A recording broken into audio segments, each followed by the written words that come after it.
topplagið á íslenska listanum í dag. Alltaf rinja hérna. Það svolítið skemmtilegt kannski, já, við daginn í dag að það indverskur þemi hérna hjá útvarpsveitunni hjá okkur. Þannig það eru allir í indverskum búningum og það myndir að taka vídeo á okkur núna, verður sett inn á Facebook eftir smástund. Það allir sérst málaðir og ég náttúrulega bara eins og ég hafi sofnað í svona tanspray klefa. Hvað heitir þetta? Já, það svolítið ógíslegt að sjá hvað voru brún. Já, hvað heitir þetta? Spraytan, já. Spraytan. Já. Það bara eins og ég hafi sofnað í svoleiðis, ég hef aldrei farið í svoleiðis bekk. Nei! Ég hef aldrei farið, nei, ég get svo svarið fyrir það. 10 fingur upp ykkur.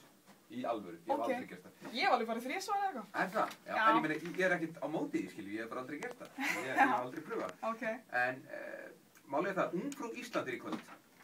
Og hérna, við tókum okkur til í gær, því að hérna vorum aðeins að undirbúa þáttinn í dag.